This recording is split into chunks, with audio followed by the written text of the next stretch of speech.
Meus irmãos, nós estamos diante de um texto magnífico.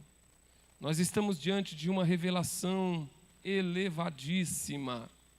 Nós estamos diante de uma exposição de uma profunda e verdadeira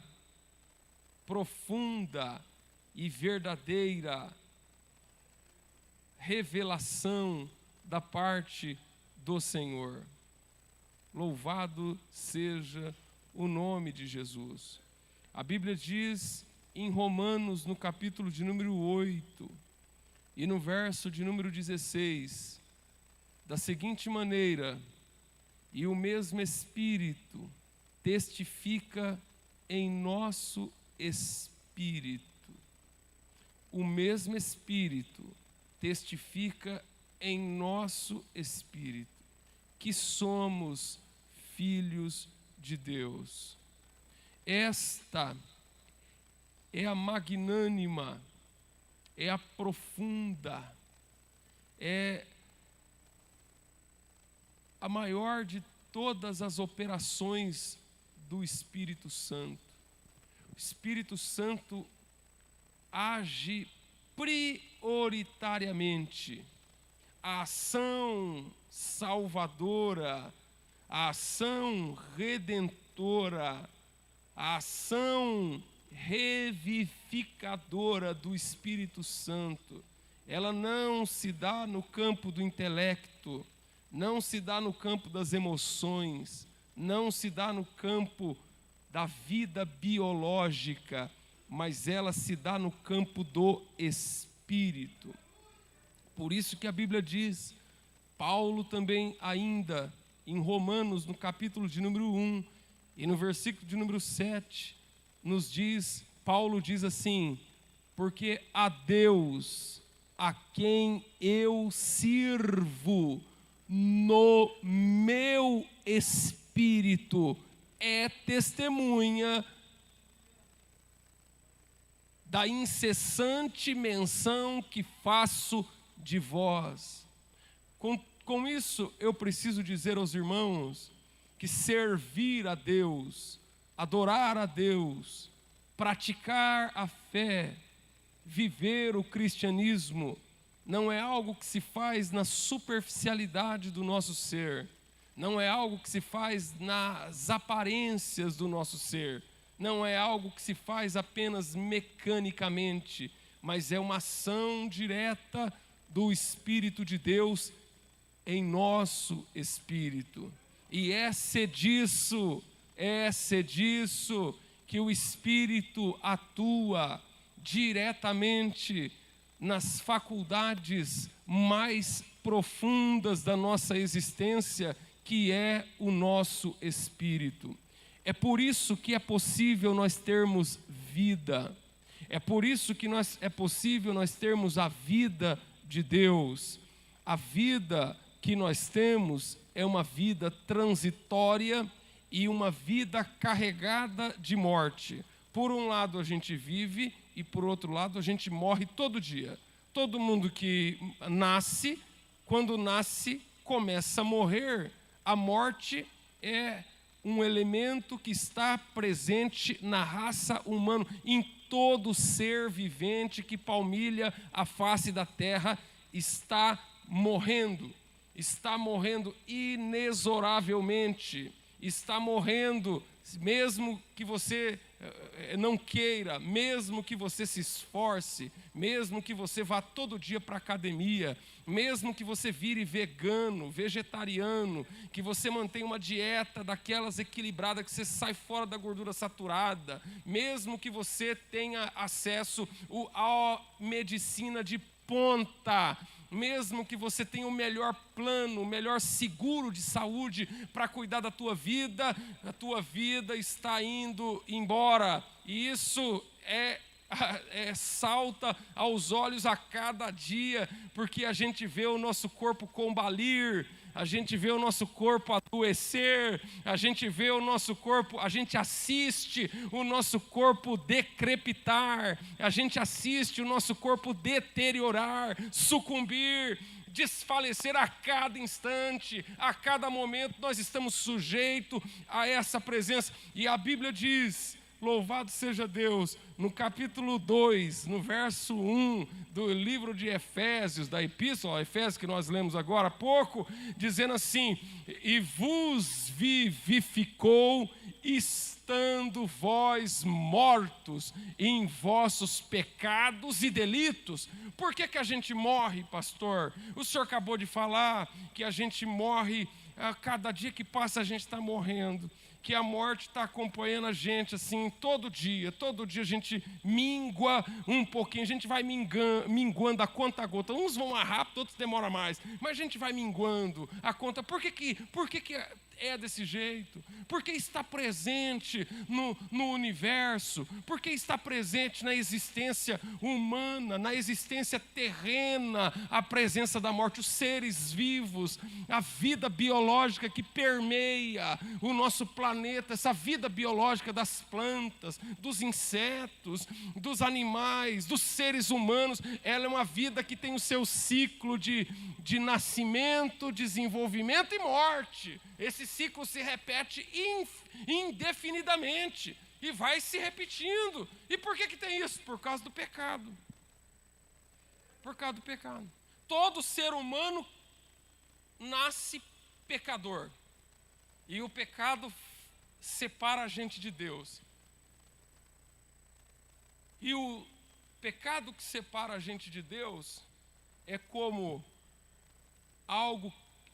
como alguém que respira por meio de um cilindro de oxigênio, e aquele oxigênio vem por meio de uma mangueira que liga a gente, que nos conecta ao oxigênio, e alguém vai lá e corta o oxigênio, e automaticamente aquele ar vital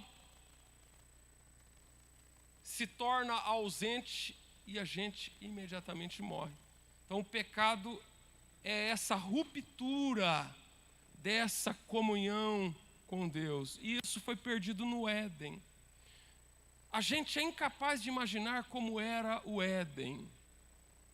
Tem pessoas que pensam e imaginam que o Éden assim era apenas quanto jardim bonito tem, jardim botânico tem no Rio de Janeiro, tem jardim botânico em Curitiba, tem jardins paradisíacos.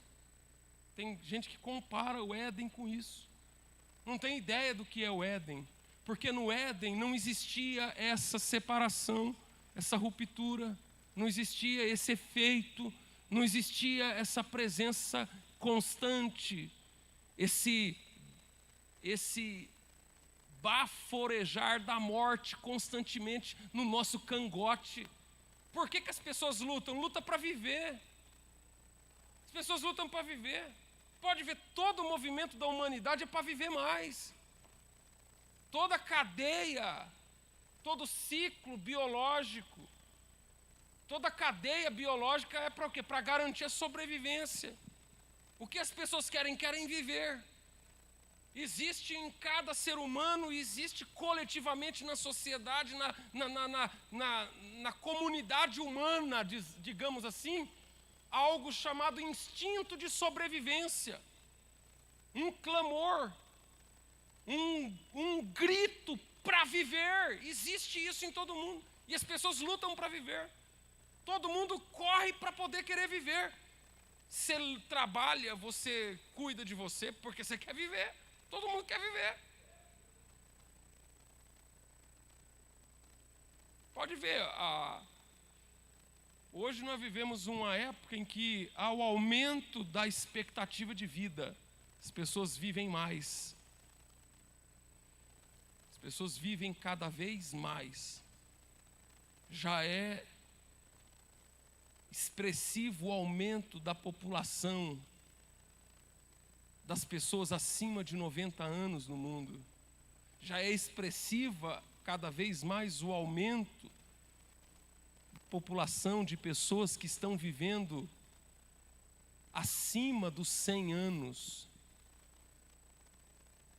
As pessoas, daqui a uns tempos, já é possível, já há uma previsão que com facilidade dentro dos próximos 30 anos, no máximo, as pessoas começarão a atingir com certa facilidade 110, 115 e 120 anos. Isso já tá no panorama. Você pode ver que todo o movimento das políticas mundiais já é prevendo o envelhecimento da população.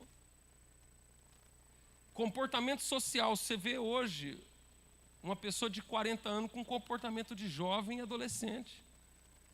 E por quê? Porque as pessoas ficaram mais novas mesmo. Antigamente uma pessoa de 50 anos já estava dobrando o cabo da Boa Esperança. Hoje é um rapaz de 50 anos. Porque as pessoas vivem mais, isso é um fenômeno. Isso é atingido pela ciência. A ciência está prometendo que as pessoas vão viver mais. Isso aí já é o arroz com feijão. As pessoas, o mundo caminha para esse lado.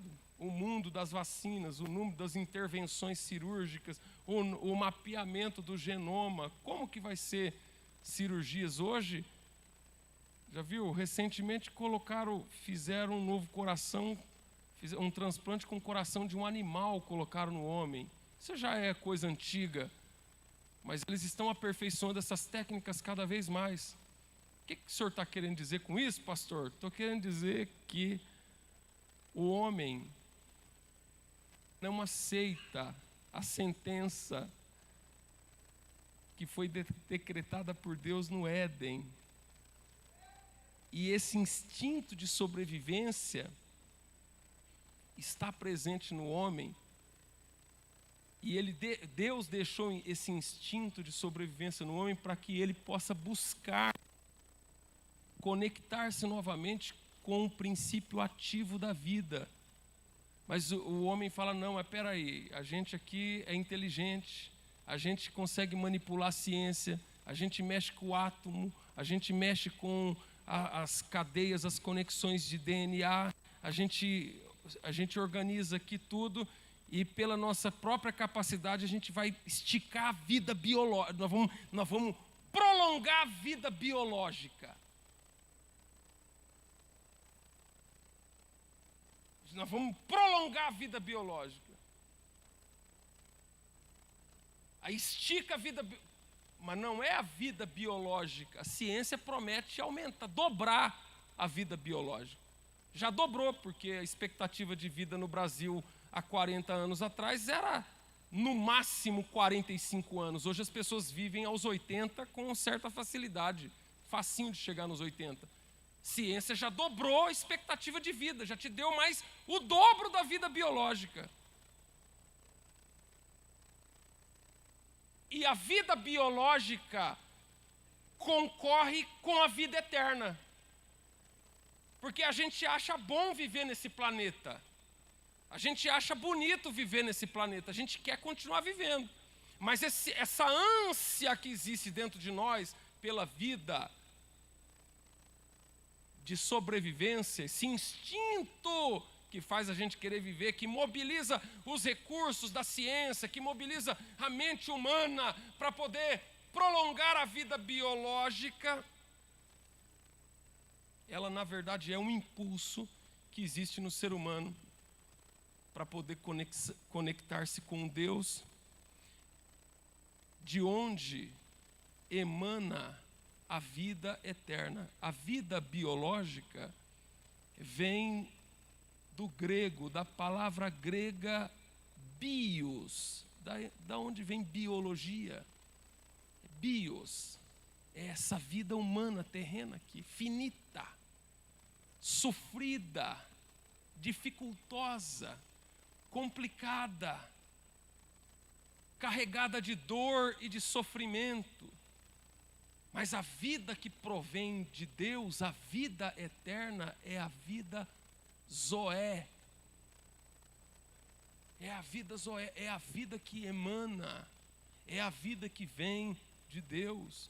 E é por isso que Paulo diz, eu não estou metendo pau na ciência aqui não, viu, irmãos? Eu não estou dizendo que está errado viver, você pode viver o tanto que você quiser. Eu só estou apresentando fatos, tá? O pastor falou lá que Não falei nada não, só estou dizendo, estou apresentando fato. Eu só estou dizendo que a verdadeira vida, que é a vida que emana de Deus, que a vida, o resgate da vida outrora perdida no Éden, aquele ambiente em que Adão vivia, em que não havia separação da vida espiritual da vida biológica. Não havia uma vida espiritual e uma vida biológica. Havia a plenitude da vida. Aquela vida outrora perdida, ela é devolvida, ela é restaurada, ela é reconectada pela presença do Espírito Santo em nós. O Espírito Santo reconecta onde? O nosso espírito. O Espírito Santo trabalha reconectando. Essa é a operação.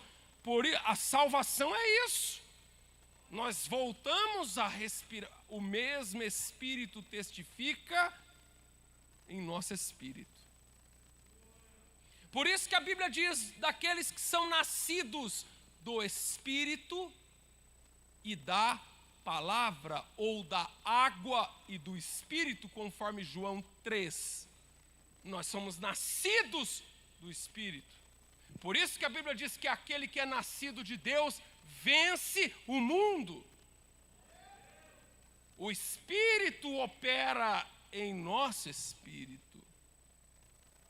A Bíblia diz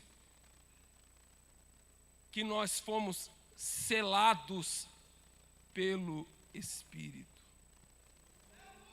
Louvado seja o nome de Jesus. O apóstolo Paulo diz assim, olha só.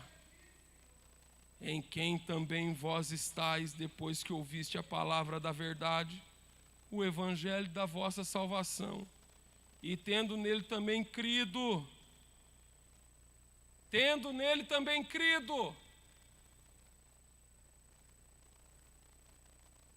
fostes selados com o Espírito Santo da promessa. Louvado seja o nome do Senhor. Por isso que a Bíblia diz, e eu rogarei ao Pai,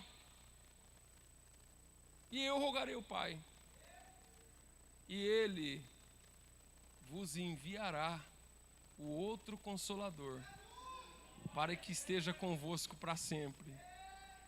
Louvado seja o nome de Jesus. O Espírito Santo atua no nosso espírito, em nosso espírito. Por isso que a fé não é um mero assentimento intelectual. A fé não é a adesão a um código doutrinário. A fé em Deus não é uma autoafirmação. A fé nada tem com uma autossugestão da tua própria mente. A fé não tem a ver com pensamento positivo.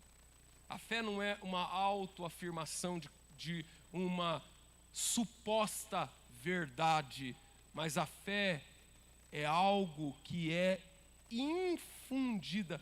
Você sabia que nós não temos como produzir fé em nós mesmos? Nós não somos autoprodutores de fé. A fé não vem de você. A fé não emana de você, não é algo que você quer ter. Não é algo que você fala, não, eu vou ter bastante fé. A fé é algo que é concedida. A Bíblia diz, pela graça sois salvos por meio da fé, e isso não vem de vós, é dom de Deus. É dom de Deus. E o que o ser humano faz em relação a isso? O ser humano responde. Só responde, você não pode fazer nada por você. Você não tem capacidade de fazer nada por você. A única coisa que você tem como fazer é responder. Por isso que precisa aceitar Jesus. O que você deve fazer para ser salvo? Não precisa fazer nada. Você não precisa subir escadaria de joelhos, você não precisa rezar, você não precisa acender vela, você não precisa pagar promessa, você não precisa fazer nada. Para ser salvo, você só tem que aceitar. Você aceita. O que é aceitar? É responder. Você só precisa dizer sim, que Ele passa a fazer morada em você. Quando aceita Jesus, o que você está fazendo quando aceita Jesus? Você está aceitando uma igreja? Você está aceitando um pastor? Você está aceitando uma doutrina? Não, você está aceitando sim. Sim para quê? Você está dizendo sim para quê? Você está aceitando o quê? Você está aceitando tudo que Jesus fez. Você jamais podia fazer. Por isso que, e aí o Espírito Santo, na hora que você fala sim, é a permissão, é o sinal verde que você dá no teu espírito para que ele possa fazer morada em você. Por isso que a Bíblia diz, aquele que crê em mim, conforme diz as Escrituras, rios de água viva fluirão do seu ventre. Eu estou sentindo a presença dele aqui nessa noite. O que Jesus fez que você não podia fazer por você? Glória a Deus. É uma revelação isso aqui. É mistérios do Espírito Santo. Deus a quem sirvo no meu espírito. Quando Jesus conversa com a mulher samaritana, ele diz assim, a hora vem, e agora é, que os verdadeiros adoradores adorarão Pai em espírito e em verdade. Preste atenção em mim. Jesus está respondendo uma pergunta da samaritana. E que pergunta? Qual monte que se deve adorar? Porque os judeus dizem que tem que adorar num monte. O samaritano diz que é no outro. E qual que é? Para onde, para que lado eu vou? Que decisão eu tomo? Como é que eu faço com a minha vida? Os judeus falam uma coisa, o samaritano fala outra. Um diz que é para lá, outro diz que é para cá. Cada um diz uma coisa. A gente vive hoje num mundo em que todo mundo tem uma opinião, cada um está dizendo uma coisa, e se fala, pastor, sabe de uma coisa, eu estou meio perdido, porque é cada um que aponta para um lado, para que lado eu vou, e Jesus falou, não é para lado nenhum, a questão não é lá fora, a questão é aí dentro de você. Os verdadeiros adoradores adorarão o Pai.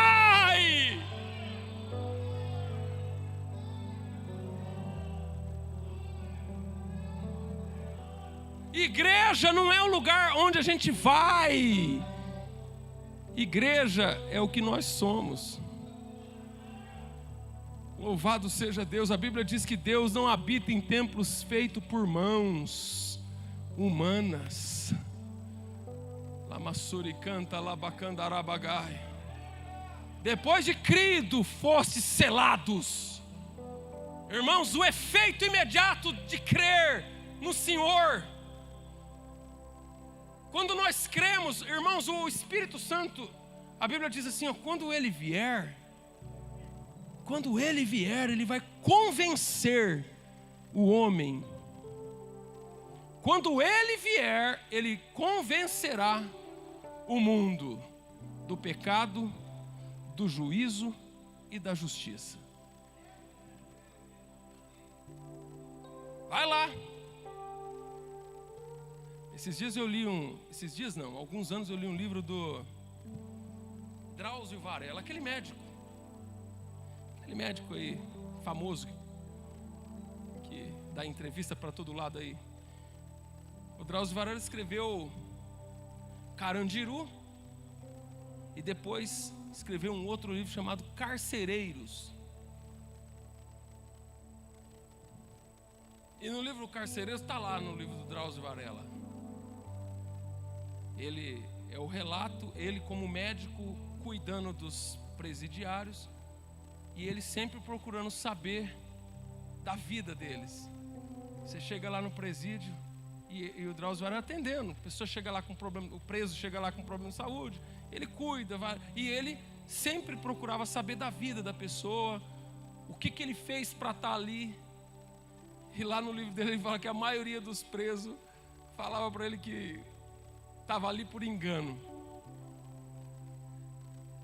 Estava ali por engano. Não tinha feito nada para estar ali.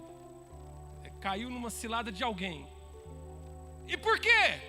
Quando eu li aquilo ali, quando eu li aquela parte do livro, eu fiquei assim, eu falei, porque esse é o retrato do ser humano.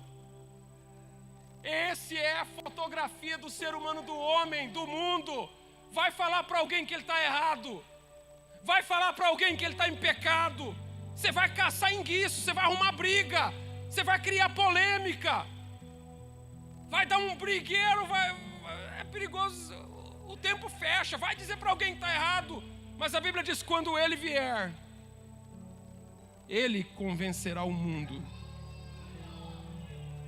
Não é por força e nem por violência, é pelo Espírito Santo. Quem vai convencer é o Espírito Santo. Quem vai conduzir é o Espírito que opera.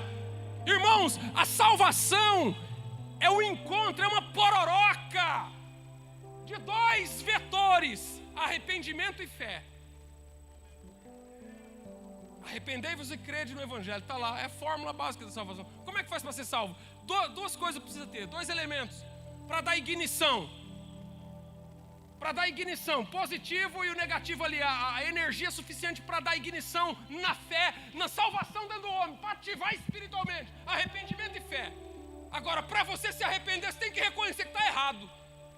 E aí a coisa complica, porque vai reconhecer que está errado. Quem é que é capaz de convencer alguém que está errado? Irmãos,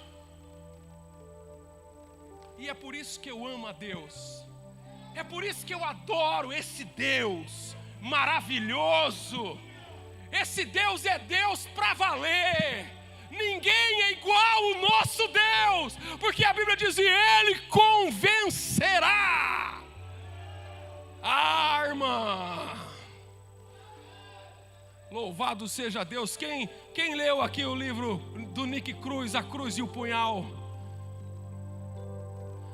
David Wilkerson evangelizou o Nick Cruz, que era um traficante, usuário de droga, um pecador desses pior que tinha. E o David Wilkerson estava evangelizando o Nick Cruz. Está lá na Cruz e o Punhal, editora Betânia.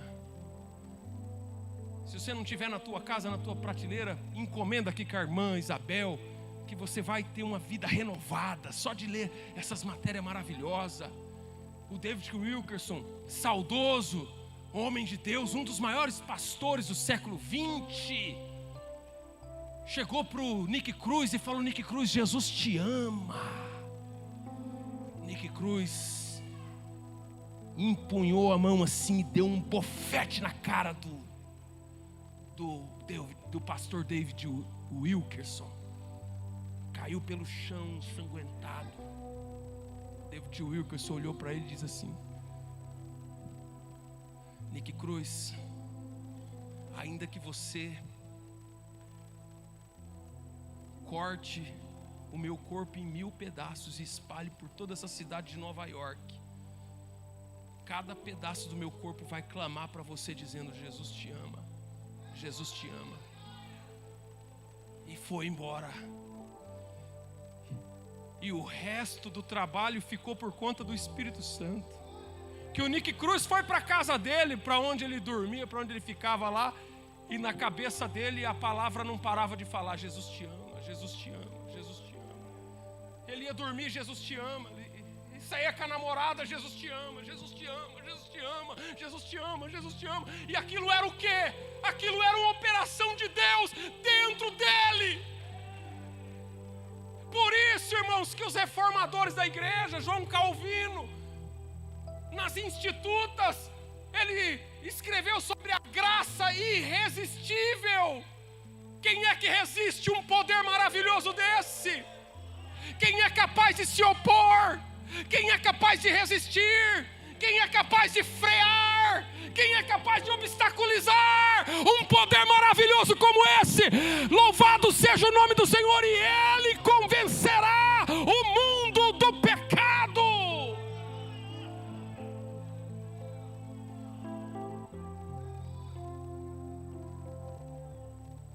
O Espírito Santo, irmão, o Espírito Santo trabalha de um jeito, não é na tua argumentação. Você pode ter ótimas razões, Suas razões não servem para nada. Suas razões não servem para nada. Esquece das suas razões. Eu cresci na fé com o meu pastor que me doutrinou, que me ganhou para Jesus, que me gerou em Cristo. Pastor Marcos Pires falava assim nas pregações dele: você não tem razão, você tem Jesus. Abra mão das tuas razões. Jogue fora a tua razão. Esqueça das suas razões. Sacrifique as tuas razões. Você não tem razão, você tem Jesus. Porque quando a gente tem razão, a gente transforma a nossa razão em um altar. Nós nos sustentamos no pedestal da razão. Nós queremos prevalecer na razão. Nós queremos brigar na razão. A razão vira um pé de guerra por causa da razão.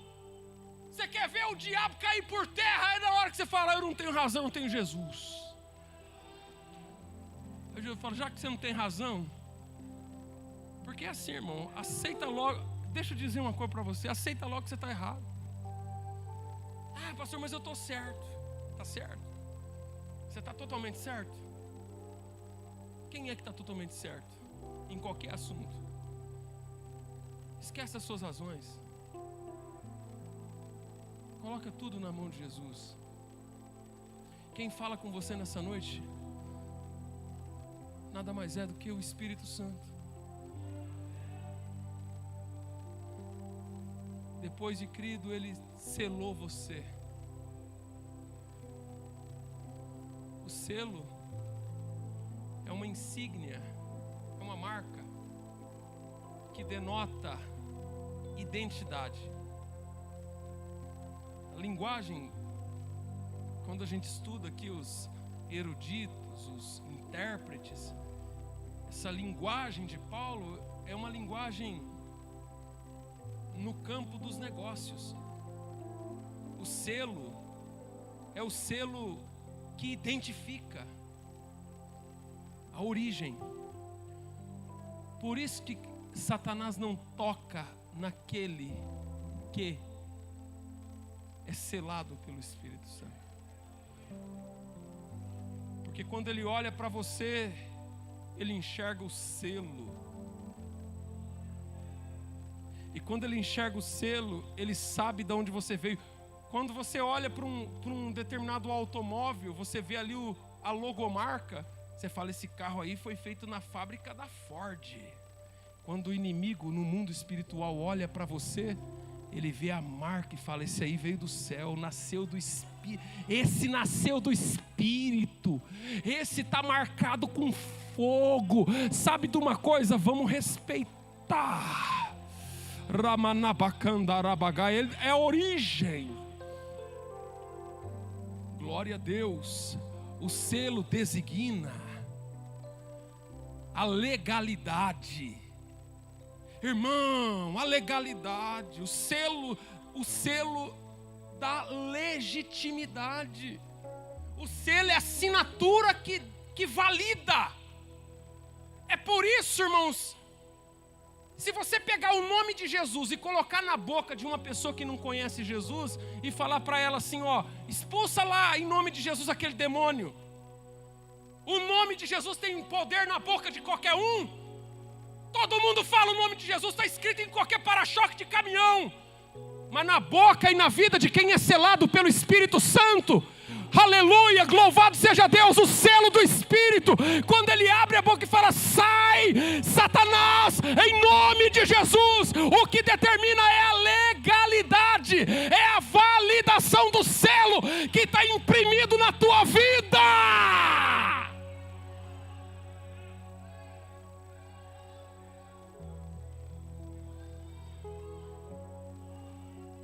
O selo é uma marca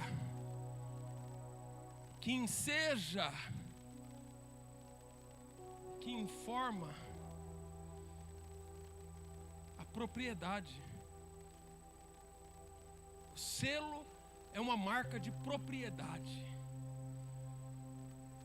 E eles serão para mim um particular tesouro. Propriedade particular. Você não é um terreno baldio. Lamassori me canta labacai. Você não é um terreno baldio. Você não é um terreno sem dono. Você não é um lugar ermo. Você não é terra de ninguém. Você não é terra de grileiro, não. Você é propriedade do Senhor. E a demarcação está marcada no teu espírito.